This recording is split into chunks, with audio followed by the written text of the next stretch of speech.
Welcome to the channel. My name is Craig and today we are continuing the top 100. We have games 30 to 21. So let's kick off then. Our first game here is a game called Mercurius. Here we are. Now it's a funny old looking box, but there is a core stock market game under this one.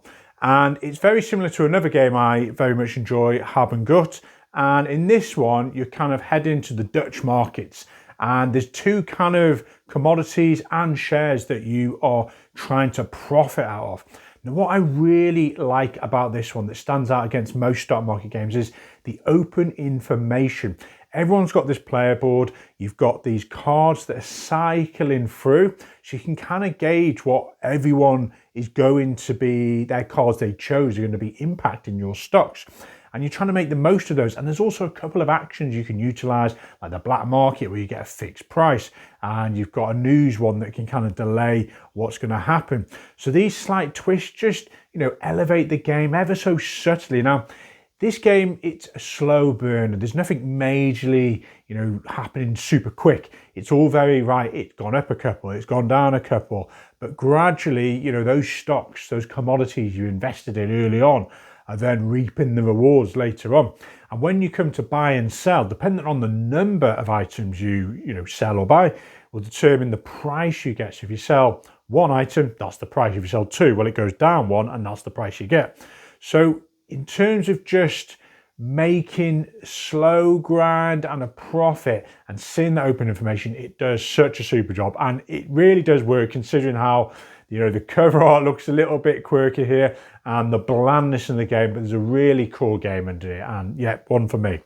Next up, we have Global Mogul, another game that's not winning awards for art style, but this one has such a fantastic experience in regards to markets and that feel for running your business and claiming contracts and trying to figure out the most optimal route, to attain these area majorities.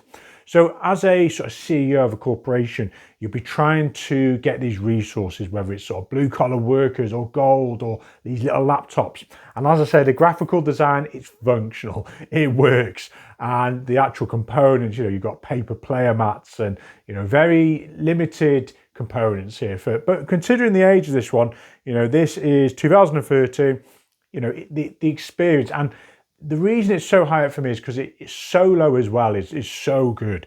It plays solo to 4. It's heavier complexity, but once you grasp it, it's pretty straightforward.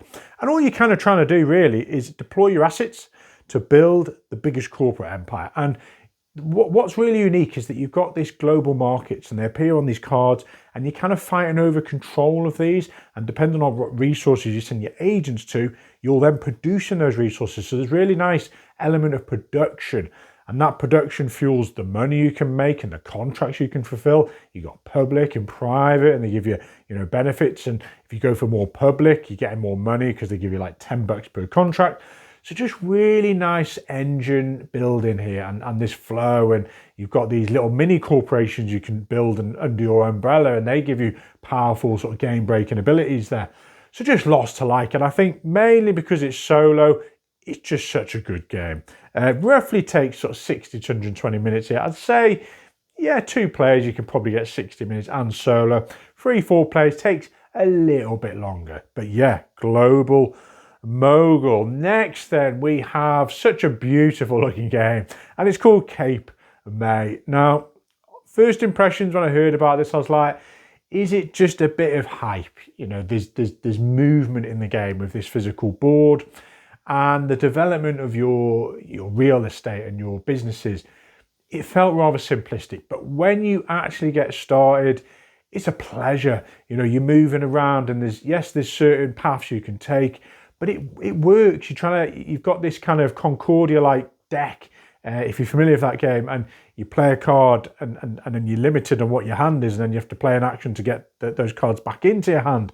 And you're trying to basically land on certain spots to develop your either commercial real estate or your properties there, your residential, and you'll be gaining revenue from these. But the game just adds a level of a real vibe. I've never been to Cape May, but historic events occur based on what actually, happened, and there's a bit of variability there from game to game.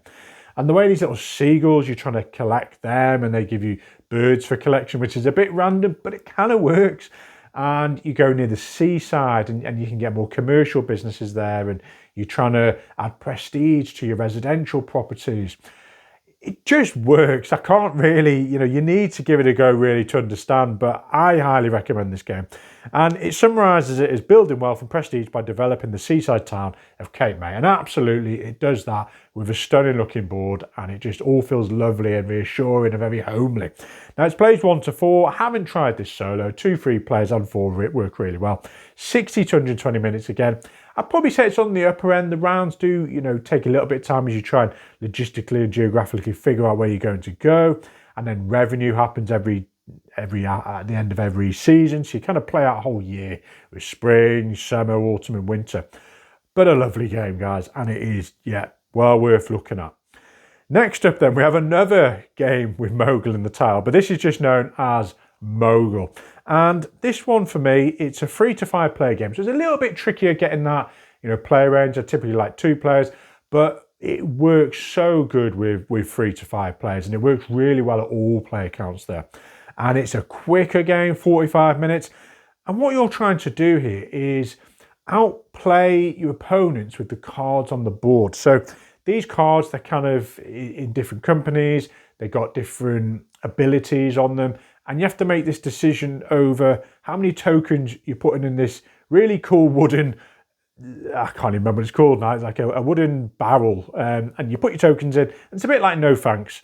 Whoever lasts the longest, I put a chip in, next person puts a chip in. And then someone's like, this is too rich for me, I'm not putting any more chips in, because you're keeping them secret in your hand. And when you give up, you take all those chips, and that's you done. The last 2 players to remain, the first player who wins it, who's managed to put more chips in, they've lost all their chips, because obviously second player's taken them. And you get to pick, which card you're taking and what action you're going to be doing with that card. So are you going to keep it as part of your portfolio? Or are you going to do the bottom action, which is put a house on the board, which is great because it gives you more potential for multipliers, which is points at the end. Second place will get, the second dig. So whatever the first player went for, the second player will get for us. So there's an interesting balance of, do I really want to be first, or I'm happy with more tokens to give me power later on? And it's a push and pull really between when to sell, because if you sell your share, depending on how many other shares are out there amongst all the players, that's how much money you make, and VPs are on the board here. And then everyone else is thinking, I wish I'd have sold out first, because now I've lost value because they've sold it. So it's just a really quick, clever playing, dynamic interaction amongst the players. You don't necessarily need this board compared to the original, but it just adds a little bit of flavour with these multipliers. But yeah, I really rate this. It's by Michael Scott, and it's done so many cool games, and it's low complexity as well. But yes, Mogul. Next, we have Crisis, a game which plays so well at solo. And that's why it's so high for me as well. But it plays all the way up to 5. I've had a lot of fun with 2, 3 and 4 players as well. I've never managed to try 5 players. But in this role, it's kind of based off the Greek crisis, the financial crisis they had there, and how you're kind of all cooperatively trying to improve the economy here. But you're fighting individually, competitively, to beat your opponents at doing this best. And you're progressively developing your businesses in front of you in various industries, and you're trying to get the workers from this worker placement board here, which has got a lovely looking feel. I believe it's like a fictional city called Axia. And you're getting these workers, and it's a really nice sort of synergies. You develop these on your board because they've got different strengths, these engineers, these other roles. And depending on which locations you put them on, strengthen your ability of that business to maybe get more money, more VPs, more goods. But you also need to power them. It's a business, it's an industry, a factory, whatever it may be. And you need sort of energy bolts and all sorts of energy to power these things. So you've got this constant battle to get the things you need to power these, to get the money to contribute. And those sort of VPs you add go towards this track on the right, and you all cumulatively push this up further. And depending on where it is, determines how the economy is at that end of the sort of round. And if it's, bad, then the economy does, bad things with the cards that get revealed, and maybe you lose a worker or something. But it just works so well, and it's such a good worker placement. It's so tight. The order of play, you can do these, I forgot what they're called now, like fake businesses or something, and dodgy businesses, and they give you some perks. So it's so clever as to, you want everything, but you can't do it. And unlike any good worker placement game, and that's what I think this is, it's just a really solid worker placement game. But yes, it plays 45 to 120 minutes. 45 is probably for that solo play. And you're definitely looking at 2 hours plus when you start bringing 3, 4, 5 players in there. But yeah, Crisis, another quality game. Next, we have another stock market game by Friedman Freeze. And this is one of his finest for me, and it's Black Friday. It's had a revision recently, which I've not tried. This is the older version I've tried, which is still a quality game. And this one's stock trading market simulation with a built-in bubble to explode.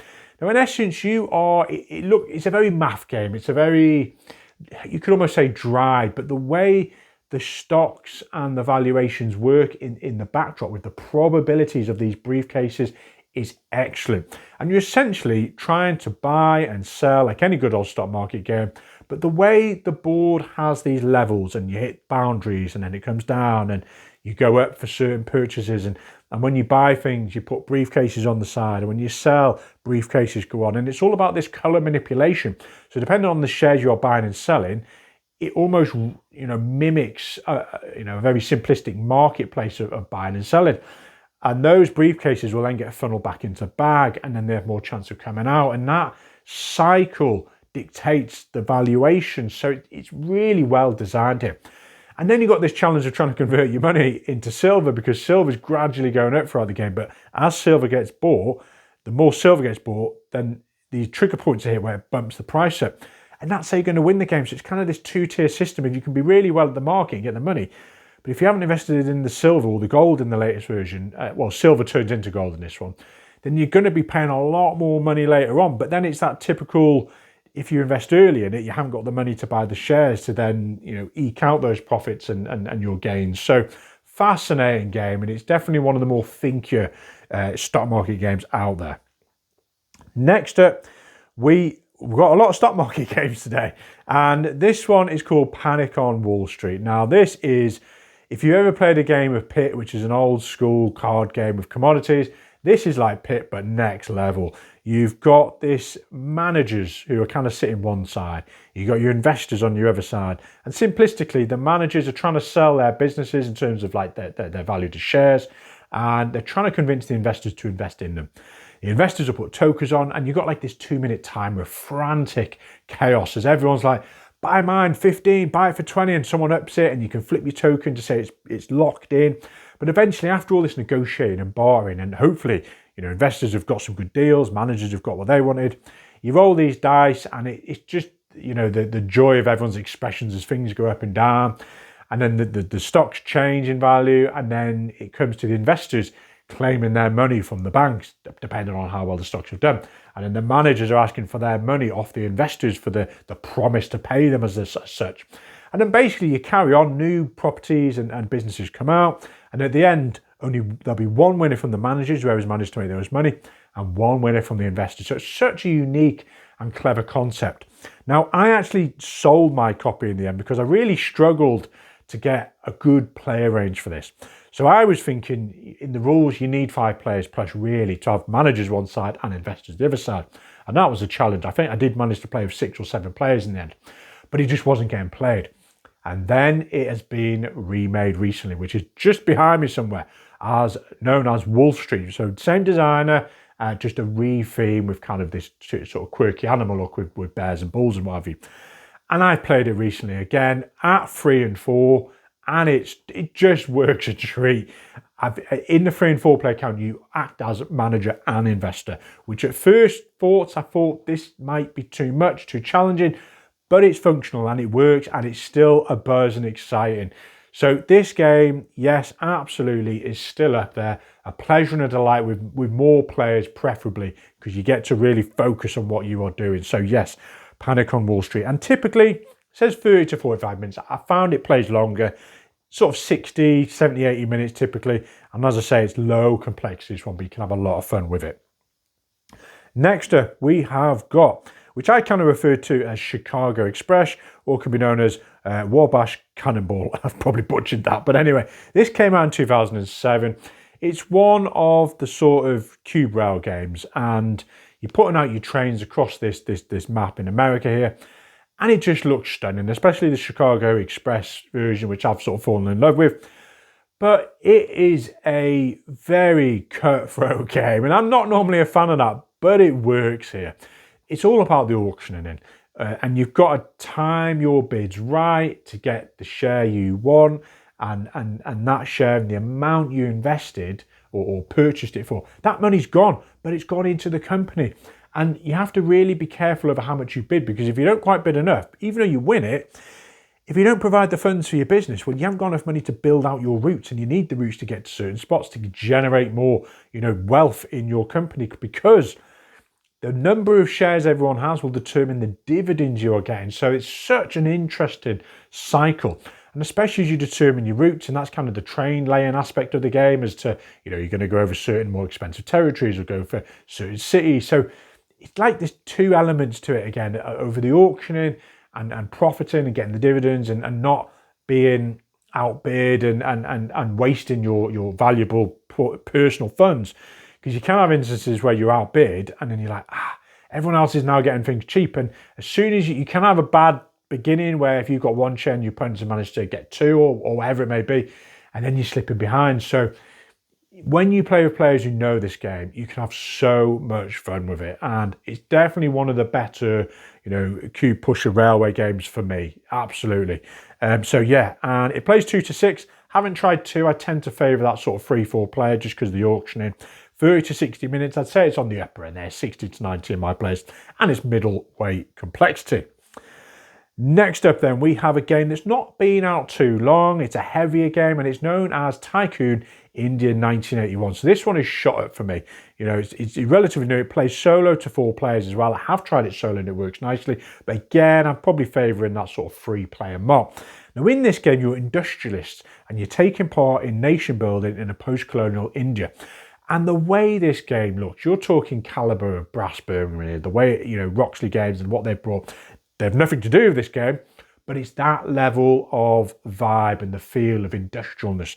And looking at it, they've done such a great job. And there's so many different, what caught my attention really was the different areas of this game. You've got like influence you can acquire in politics, and you can, utilize those in different areas to develop your strength to get better actions there. You've got this notion of you own and pick out and auction these businesses, and they provide you, valuations and asset value, and then sort of perks on them and bonuses, and you're trying to get around this map, and depending on the first player who bid or highest on one of the levels for something, for one of these politic cards, gets priority, and they get 4 actions rather than 3. So it's a very, it is a heavier game. It's 3.8 here rating on the Geek, so it shows you what you're in for here. But it's done a lot of things, not necessarily new, but just the way it's brought all together. It's just really clever, and there's a lot of nice game here. So you can go for maybe a share strategy where you're purchasing shares in other opponents, and that can be lucrative. Or are you just generating the most revenue yourself? You could do a bit of both. So there's lots of different avenues, and you've got this kind of, I wouldn't call it a tech tree, but you're kind of going up these sort of columns to get more benefits and perks there. So that's a nice aspect. But it all runs smoothly. It's all great. It keeps you on edge, and you're constantly trying to figure out, what actually are my opponents doing? How are they manipulating this? How can I do them over by one? So yeah, absolutely love this game, Tycoon India 1981. And the last game today, which probably no one's heard of, and I've had a lot of fun with this one. It's an older game, 1979. It's called Manager. What a delight. It's such a simple concept here. You are pricing your product high enough to make a profit, but not so people won't buy it. Now, the basic concept is it looks very graphical. You're talking a long time ago, but the gameplay amongst the players, now it plays 3 to 6, 4, 5, 6 players, that is the sweet spot. 3, I've not tried it out. But in essence, you all have these rondelles, and you secretly decide on this random product. It doesn't matter what, it could be widgets or something, and you choose a price for it. Everyone reveals, and the lowest price is that benchmark. They're going to sell it. They've reduced their price. The market's interested in it. Boom, you're selling it. But if other players are within $1,000, let's say, of that player, they can participate, and that means they've sold their product as well. Anything more than 1,000 and they've overpriced, the market's not interested, they don't want to know. And the consequences of this is, one, are you still involved in that round? If you're not, you've overpriced, your shareholders are unhappy, your corporation goes down in value, which is a bad thing. But there's an element in the game where you're investing your money in shares as well. So you might not have much value in your own company, and you're trying to maybe manipulate it in a way that you want other companies to go up, because that's where you're going to make your money. But generally speaking, you want to help yourself as well with your own company. So you're still in it then. The first player, well, they offered it too cheap. So you can't always just offer it too cheap, because your shareholders are like, well, you're selling our product at a too discount. So you don't actually go up in share price, but you don't go down either. The next opponent who did manage to price within that $1,000 range is going to get a bump up of 1 or 2 on the share price. So they've done a great job. They've second guessed it. It's like playing the mind, this game, but in business and investment. And then if you're playing 5 players and everyone's managed to squeak in, you can go to a cap of basically a bump up of 3 on your share price. So number 1, you're trying to get the prices right. Number 2, you're trying to get your investments right. All whilst you've got this board in front of you, and it's just a piece of card. And you're spending your money, your investment, on these little factories, 5,000 at a time. And you need those, because that's going to trigger the end of the game. And they're still worth the same value at the end. So you might be thinking, what's all this about? I invest 5,000 on this, and there's about 10 of them you need. So you need £50,000 of assets to finish the game here. But you'll get that value at the end. But they reduce your end of round expenses. So you put 1 on, it goes from 5,000 you need to pay to 4,500 or 450. I can't remember what it was. It was 450. So you have to then put £5,000 to reduce that to 400. So it goes down in 50 increments. So your costs are going down. You're getting closer to ending the game, and that value is there. It's stuck. You can sell them as well to get money back if you've had a few bad investments. But there's just so much to enjoy about this game, and it's crazy that no one's really talking about it. This is on the same level as Acquire for me. That quality, that simplicity, offering the depth, and anyone can learn this. It's low complexity. It says 60 minutes, probably looking at 90, but just so much to like here, and such a rare and hidden gem, this one. So that is the 10 games this week. Hopefully there's a few hidden gems there for you guys to go and explore, and I'm looking forward to bringing you my next 10. Enjoy. See you all soon.